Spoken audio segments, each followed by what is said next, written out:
অপমান হওয়া অপমান হওয়া অপমান কাউকে করা ছোট করে, সেটা কোনো কারণেই হোক বা অকারণেই হোক। এখনকার মানুষ অকারণেই হোক, কারণে অপমান করা অনেক সময় দেখা যায় যে বিশেষ ক্ষেত্রে সেই মানুষটা, বিপরীত পক্ষ মানুষটা অপমান করতে চায় না, তারপরেও দেখা যায় যে সে কিছু কষ্টের কারণে অপমান করে ফেলে। তো অপমান হয়ে অপমান করাকে কি বুঝায়? বুদ্ধিমত্তা না বুঝায় না মূর্খতা? বুদ্ধিমত্তা অপমান হয়ে অপমান করাকে কি কোনো রকম বুদ্ধিমত্তা বোঝায় নাকি মূর্খতা বোঝায়? তো এইসব বিষয় নিয়ে আজকে আলোচনা করব। তা আমরা বিভিন্ন গ্রোথের, বিভিন্ন বর্ণের, বিভিন্ন ধর্মের মানুষই আমাদের দেশে আমরা বসবাস করে থাকি। তো বিভিন্ন মানুষের সাথে আসলে বোঝাপড়ার বিষয়ে, রহন সহন ও চালচলনে দেখা যায় পরিলক্ষিত, এই কারণে আমরা অনেক মানুষের কাছে অকারণে বিকারণে অপমান হয়ে থাকি। আর এছাড়া দেখা যায় যে এখনকার মুসলিম মানুষ এক মুসলিম হয়ে আরেক মুসলিমকে খুব অকারণে নির্দ্বিধায় কোনো কিছু না ভেবে, কোনো রকম বুঝে না শুনে অনেকেই অপমান করার চেষ্টা করে। এটা আসলে তারা একটা বদ অভ্যাস করে, তো যে তিনি তা জানে না। তো মূল ভিডিওতে ফিরে যাওয়া যাক। আসসালামু আলাইকুম, কেমন আছেন আপনারা? আশা করি আল্লাহর রহমতে ভালো আছেন। স্বাগত জানাচ্ছি আমার স্বল্প জ্ঞানের কথায়। তো অপমান করা, তো আমরা সব মানুষই দেখা যায় যে নিজের দাম্ভিকতার কারণে মানুষকে অপমান করে থাকি। সেটা কারণেই হোক অকারণেই হয়। কারণে কিছুটা অপমান করতে গেলে দেখা যায় যে বিষণ্ণতায় ভুগলাম, কারণে দেখা যায় যে মন খারাপের কারণে আর কি, দেখা যায় যে কাউকে অপমান করে দিলাম। পরে অনেক সময় অনুতপ্ত হয়। ভালো মানুষ অবশ্যই সে তার অনুশোচনা হবে, সে অনুতপ্ত হবে এবং তার কাছে গিয়ে ক্ষমা চাইবে যে তখন আমার ভুল হয়েছিল, আপনাকে অপমান করেছি, আমাকে প্লিজ দয়া করে আল্লাহর ওয়াস্তে আমাকে ক্ষমা করে দিবে। এমন কথা কিন্তু ভালো মানুষরা বরাবরই বলে থাকে। আর এটাই কাম্য। এটা একজন ভালো মানুষ হওয়ার জন্য আপনার এসব গুণই আসলে কাম্য। তো আমরা মানুষকে অপমান করি কেন? অযথাই অপমান করি কারণ আমাদের অনেকটাই অ্যারোগেন্ট আছে, অহংকার আছে, আমাদের নিজের প্রতি, নিজের যোগ্যতার প্রতি অহংকার আছে। কিন্তু মানুষের যতই যোগ্যতা থাকুক আর যাই থাকুক, যোগ্যতার হিসাবে হয়তোবা দুনিয়াতে আপনার হয়তোবা মাপকাঠি হতে পারে, কিন্তু ও জীবনের ওপারে গেলে আপনার আমলের উপর ডিপেন্ড করে। আপনার দেখা যাবে সেখানে গরিব, বড়লোক, ধনী, তারপর দেখা যাবে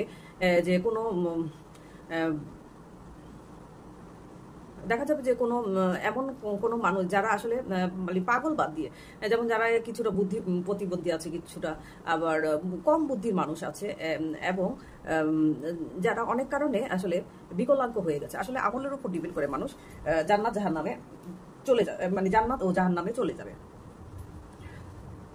তো আমরা আসলে বেশিরভাগ সময় মানুষকে অপমান করি না বুঝে। দেখা যায় একটা মানুষ কোনো কিছু বুঝতে গেল, সবার বুদ্ধির পরিমাণ কিন্তু সমান না। আপনারা দেখবেন যে মানুষ যেহেতু আশরাফুল মাখলুকাত হিসাবে আল্লাহ মানুষকে মর্যাদা দান করেছেন, সেহেতু অন্যান্য প্রাণীর চাইতে এবং ফেরেশতাকুলদের চাইতেও মানুষ কিন্তু বেশি বুদ্ধিমান। তো বুদ্ধিগত কিছুটা আসে বংশগত কারণে, বংশগত কারণে না, রক্তগত কারণে। আসলে যার যার পরিবারের যে রক্তের যে সম্পর্ক, রক্তের ধারাবাহিকতা, সেক্ষেত্রেও মানুষের বুদ্ধিমত্তা চলে আসে। আর অনেকে আবার মিথ্যা কথা থেকে, মিথ্যা মনে না করে সবসময় চালাকি করে যায়, মিথ্যা বলে সেটাও তার বুদ্ধিমত্তা মনে করে। আসলে মিথ্যা যদি আপনি কাউকে বানিয়েও বলেন বা মজার ছলে বলেন, সেটাও আপনি গুণাগার হবেন। তো আমরা যাকে আসলে অপমান করি তার মনে কি হচ্ছে সেটা কিন্তু ভাবি না, আমরা অপমান করেই চলে থাকি। হ্যাঁ, তো আমি আমার স্বল্পজ্ঞানে মনে করব যে যারা অপমানিত হন তারা কখনো আসলে অপরকে অপমান করার চেষ্টা করবেন। আপনারা একটু ধৈর্য ধরবেন, ধৈর্য ধরার চেষ্টা করবেন, আর এটাই আপনার বুদ্ধিমত্তা। আর যদি অপমান করেন তাহলে আপনি আসলে মূর্খতার পরিচয় দিবেন। যদি আপনি ভালো মানুষ হয়ে থাকেন, খারাপ মানুষ যদি না হয়ে আপনি ভালো মানুষ হয়ে থাকেন, আপনার যদি অনুতাপ হয়, অনুশোচন হয়, তখন দেখা যাবে যে তার কাছে মাপ চাইতেও আপনার কাছে কষ্ট লাগবে, এবং তাকে আপনি দু একটা ভালো কথা শুনবে, সেই ব্যক্তি তখন আর শুনতে চাইবে না। আরো হয়তোবা দুইজনের মধ্যে আরো খারাপ আচরণ পেয়ে, ওপর পক্ষ থেকে খারাপ আচরণ পেয়ে আপনার দেখা যাবে যে আপনার মধ্যে এক ধরনের মানে হতাহতের সৃষ্টি হবে।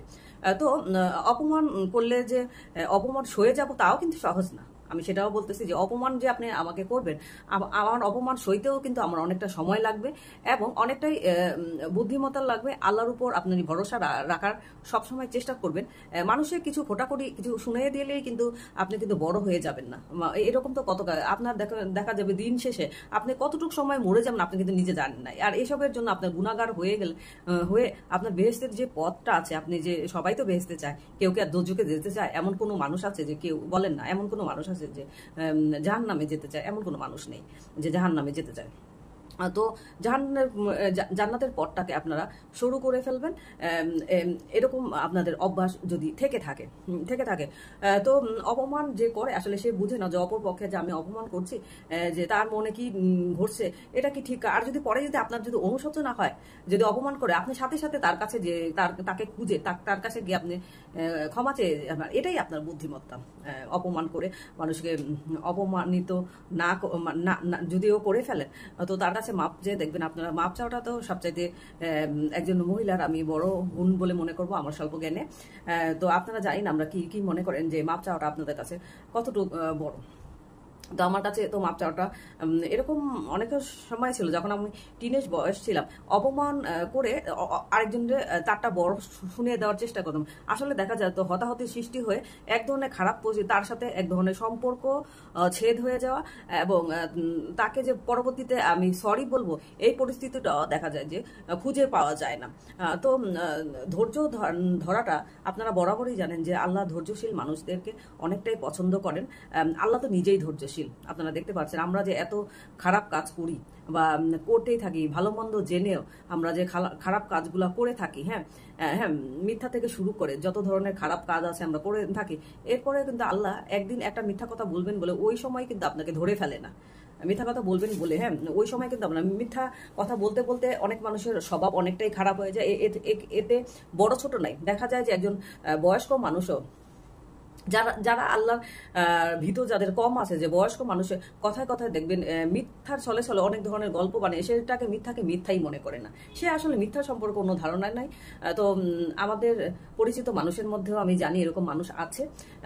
আপনাদের ফ্যামিলিতেও দেখবেন, আপনার ফ্যামিলিতে বা আপনার কোনো শ্বশুর বাড়ির ফ্যামিলিতে দেখবেন এরকম ধরনের মানুষ আছে যাকে জানেন। তো তার থেকে আপনারা সবসময় দূরে সরে থাকবেন।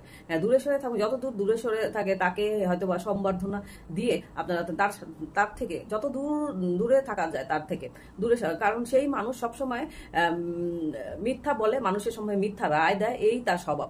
মানুষের সাথে ছোট করা যার স্বভাব, সেসব ক্রিটিক্যাল টাইপের মহিলারা আছে, পুরুষরা আছে, তাদের থেকে আপনারা সবসময় দূরেই থাকবেন। আসলে অপমান সহ্য করাটা যেমন আমার পক্ষেও সম্ভব না, আপনার পক্ষেও সম্ভব না। দেখতে পাচ্ছেন যে আমার কমেন্টের বক্সে অনেক ধরনের ভিডিওটা যদি ভাইরাল হতে থাকে, বেশি ভিউয়ার হতে থাকে, দেখা যায় যে আপনারা তো ভিউয়ার অনুযায়ী একটা ভিডিও দেখেন। তো আমার ভিডিওতে ভিউয়ার কম বলে অনেকে এটাকে দেখে না যে আসলে আমি কি টাইপের ভিডিও বানিয়ে থাকি, কি আমার আসলে ভিডিওর বিষয়, সাবজেক্টটা কি, সেটাও মানুষ আসলে তো বিস্তারিত গিয়ে ডেসক্রিপশনে গিয়ে তারা দেখে না। তো একটা দুইটা একটুখানি ভিডিও দেখে 5 মিনিট বা 3 মিনিট বা 5 মিনিট ভিডিওটা দেখে এক ধরনের রায় দিয়ে দেয়। তো আমার অনেক ধরনের অপমান করার চেষ্টা করে, কিন্তু আমার কিন্তু খারাপ লাগে। অপমান কোনো বিষয় কিন্তু দেখলে কিন্তু কমেন্টে খারাপই লাগে, কিন্তু তারপরে আমি ধৈর্য ধরার চেষ্টা করি, আল্লাহর কাছে প্রার্থনা করি যাতে আমার সহ্য এবং ধৈর্যতা বেশি দেয়, এবং কোনো ভালো ধরনের কথা বলার চেষ্টা করি এবং মানুষকে দোয়া দেওয়ার চেষ্টা করি, কারণ তার যদি পরিবর্তন হয় সেই মানুষটা আবার আরেকজনের পরিবর্তন করার চেষ্টা করবে। তো আমরা কখনো অপমান হয়ে আসলে বড় তাকে অপমান করার আসলে কখনো চেষ্টা করব না, এটা উচিতই না।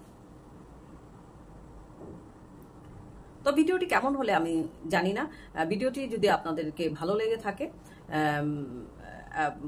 তো একটা লাইক দিয়ে শেয়ার করে দিবেন আপনার আত্মীয় স্বজন বন্ধু বান্ধবকে।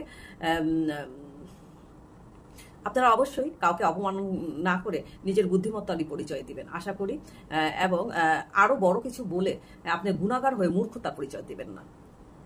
আল্লাহ হাফেজ।